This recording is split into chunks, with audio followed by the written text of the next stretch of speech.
আছে, তাহলে হুম হুম। এ ব্যাপারে কি হবে এখন? হ্যাঁ, মানে এখানে উদ্দেশ্য হলো যে যারা মুসলমানের ক্ষতি করবে না, যেমন শিশু, এরা কোনো ক্ষতি করে না। এরপরে বুজুর্গ বা পীর সাহেব, এরপরে এবাদত গুজার আলেম, তাদের মধ্যে কিছু ছিল মানে এরা শুধু গির্জায় ইবাদত করতো, এরা মুসলমানদের ক্ষতি করতো না। এরপরে মহিলা, তারাও কোনো ক্ষতি করতো না, এই জন্য তাদেরকে হত্যা করা নিষেধ ছিল। কিন্তু এই কারণ যদি কোনো ব্যক্তির মধ্যে পাওয়া যায়, মহিলা কিন্তু সে যুদ্ধ করছে পুরুষদের মতো, ইসলামের ক্ষতি করছে, তাহলে সেক্ষেত্রে কোনো মহিলারও ছাড় নাই। তারা ইসলামের ক্ষতি করতো না বিধায় তাদের ছাড় ছিল, ইসলামের ক্ষতি করলে তাদেরও কোনো ছাড় অবশ্যই হবে না।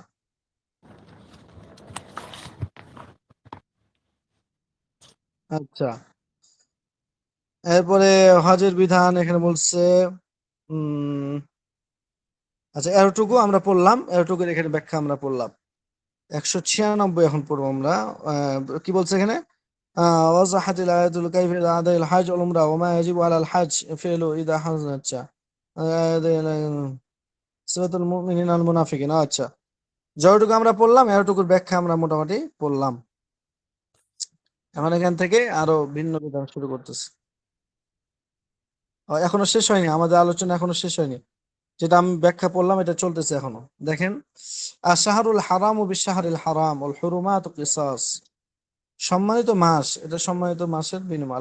আশহারুল হারাম বিশাহরিল হারাম ওয়াল হুরুমাত কিসাস। ফামান ইতাদা আলাইকুম ফাতাদু আলাইহি বিমিথলি মা আতাদা আলাইকুম ওয়াত্তাকুল্লাহ ওয়া'লামু আন্নাল্লাহা মাআল মুত্তাকিন।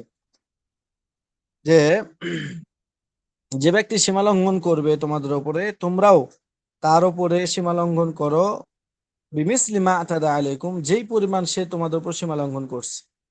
এই সমস্ত মাসগুলো সম্মানী, সম্মানী মাসের বিনিময়ে সম্মানিত মাস দেওয়া হবে। কেউ যদি সম্মান করে মাসকে, তাহলে তোমরাও ওই মাসকে সম্মান করে যুদ্ধে লিপ্ত হবে না। আর কেউ যদি সম্মান নষ্ট করে হুরুমাত, তাহলে আর কিসাস নিতে হবে। এখন কেউ যদি সীমা লঙ্ঘন করে, যেই পরিমাণ সীমা লঙ্ঘন করবে, যেই পরিমাণ তোমাদের ক্ষতি করার চেষ্টা করো, তোমরা ওই পরিমাণ তাদের হত্যা করবে। ওয়াত্তাকুল্লাহ, এবং তোমরা আল্লাহকে ভয় করবে এক্ষেত্রে।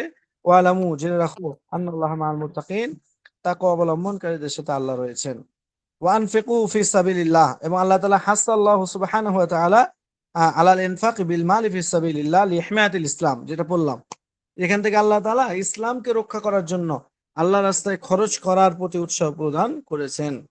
ওয়ানফিকু, তোমরা খরচ করো, ফি সাবিলিল্লাহ, আল্লাহর রাস্তার মধ্যে। ওয়ালা তুলকু বিআইদিকুম, এবং তোমরা আলকাইলকে নিক্ষেপ করা। বিআইদিকুম, তোমরা তোমাদের নিজেদেরকে, আইদিকুম মানে তোমাদের হাতকে, মানে নিজেদেরকে, তোমরা নিজেদেরকে মানে ঠেলে দিও না। এলা তাহলুকাতি, তাহলুকা মানে হালাক, ধ্বংস। তোমরা ধ্বংসের দিকে নিজেদেরকে ঠেলে দিও না। ওয়া আহসিনু, এবং তোমরা সুন্দর করে সবকিছু করো। ইন্নাল্লাহা ইউহিব্বুল মুহসিনিন, নিশ্চয় সৎকর্মশীলদেরকে আল্লাহ তাআলা পছন্দ করেন। অতএব তোমরা সৎকর্মশীল হও। এ পর্যন্ত